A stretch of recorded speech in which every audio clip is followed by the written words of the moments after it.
Hello বন্ধুরা, আমার চ্যানেলে তোমাদের সবাইকে স্বাগত। আশা করি তোমরা ভালো আছো, ভালো থেকো, সুস্থ থেকো। তো আজকে আমাদের একটা স্বাদের নেমন্তন্ন ছিল, সেখানে গেছিলাম। ছেলেকে এসে জামা কাপড় চেঞ্জ করিয়ে দিয়েছে, আমি এখনও চেঞ্জ করিনি। ভাবলাম আমি একটা শাড়ি পরে একটা ভিডিও করি, কিন্তু শরীরটা ভালো নেই যে আলাদা করে ভিডিও করবো, ভালো লাগছিল না। তাই ক্যামেরাটা চালিয়ে দিয়ে ছেলেটাকে একটু মুখটু মুছিয়ে দিলাম আর একটা ভিডিও করলাম। ভাবলাম না, একটু ভয়েস রেকর্ড করে কিছু বলবো। তো যাই হোক, আমি তো অপু বিশ্বাসকে নিয়ে ভিডিও বানাই, তোমরা সবাই জানো আমার অপু বিশ্বাসকে ভালো লাগে, তাই ভিডিও বানাই। তো আমাকে অনেকে অনেক কমেন্ট করছে। আমাকে একজনের কমেন্টে লিখেছে, মনে হচ্ছে এক বুবলি ভক্ত, যাই হোক, আমাকে লিখেছে যে কি রে হিন্দু মাসি, এখনও জামা কাপড় নিয়ে জিডি অফিসে যাওনি, জামা কাপড় রেডি করো। মেসেজটা আর কি ভালো করে লেখেনি, অশিক্ষিত মূর্খ, তো মেসেজটা ভালো করে লিখতে পারিনি। তো যাই হোক, আমাকে জামা কাপড় নিয়ে রেডি হতে থাকতে বলেছে, আমাকে ডাকবে জিডি অফিসে। তো যাই হোক, ফার্স্ট অফ অল আমি একটা কথা বলি, আমি এমন কোনো বড় কেউ নই যে আমাকে কেউ ডাকবে। আর যদিও ডাকে কেউ, কখনো যদি কোনোদিনও ডাকে তো ভালো কথা, যেটা বাস্তব সেটাই বলবো, যেটা সত্যি সেটাই বলবো। আমি প্রত্যেকটা ভিডিওতে যেটা সত্যি সেটাই বলেছি।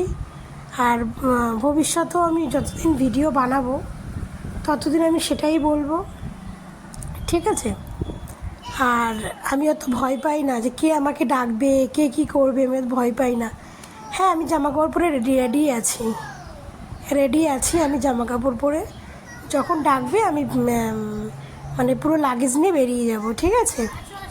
আর কিছু কিছু বুবলি ভক্তরা আমার আরও কমেন্ট করছে আমি হিন্দু হয়ে তাই অপু বিশ্বাসের সাপোর্ট করি, আমি হিন্দুতে অপু বিশ্বাসকে সাপোর্ট করি।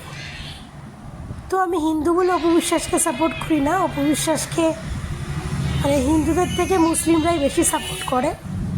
সেটা বাংলাদেশ বলো, আমাদের এখান ইন্ডিয়ার বলো, অনেকেই মুসলিমরাই অপু বিশ্বাসকে বেশি সাপোর্ট করে। আমরা তো কয়েকজন মাত্র, ভালো লাগে তাই অপু বিশ্বাসকে সাপোর্ট করি। কিন্তু 100-এর মধ্যে 80% লোকই অপু বিশ্বাসকে মুসলিম সাপোর্ট করে, ঠিক আছে? তো আরও অনেকে আমাকে লিখছে যে অপু বিশ্বাসের মতো অপু বিশ্বাস না, বুবলির মতো সুন্দরী শিক্ষিত প্লাস নায়িকা নেই, শাবনূরকেও নাকি ফেল করে দিয়েছে বুবলি। তো যাই হোক, একটা কথা বলি, শাবনূর, আমি বাংলা সিনেমা দেখি না। প্রথম কথা, আমি বাংলা সিনেমা দেখি না। দ্বিতীয় কথা হচ্ছে যে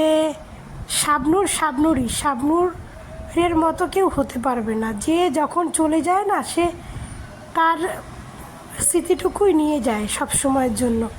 শাবনূরের কাছাকাছি কেউ যেতে পারবে না। শাবনূর কেন, শাবনূর, মৌসুমী, পূর্ণিমা, এরা এক রকমের নায়িকা ছিল, এখন এক রকমের নায়িকা। যত দিন যাবে তত নায়িকাদের খোলামেলা ড্রেস বলো, নায়িকাদের অ্যাক্টিং বলো, সব কিছু এখন সব কিছু অনেকই উন্নত। আর শাবনূরকে যতটা আমি ছোটোবেলায় দেখেছি, সে বাংলাদেশে, আমার তো বাংলাদেশে জন্ম, আমি ছোটোবেলায় শাবনূরের অনেক সিনেমা দেখেছি। তখন বাংলাদেশ ছিলাম, অনেক ছোট ছিলাম। তো তখন তারপর থেকে আর এই দেশে আসার পরে আমার কোনোদিনও দেখা হয়নি। বাংলাদেশে কেন, কোনো মুভি আমি দেখি না।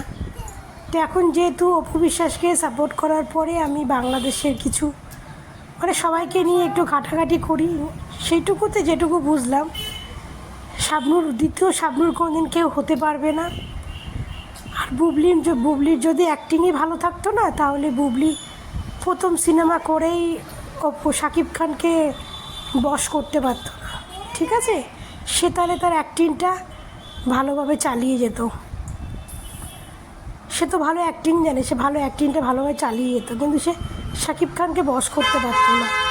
আর যখন বশ করেই ফেলেছে, তখন শাকিব খান যখন তাকে এখন এত অবহেলা করছে, পাত্তা দিচ্ছে না, তাহলে এখনও শাকিব খানের লেজ ধরে পড়ে থাকতো না, ঠিক আছে? সে যদি তার অভিনয়কে ভালো গুরুত্ব দিত, সে জানে সে অভিনয় ভালো, সে অনেক কিছু কাজ করতে পারত। তো যাই হোক, বেশি কথা বলবো না, আমার এইটুখানি ভিডিও তোমাদেরকে পোস্ট করলাম। তোমরা ভালো থেকো।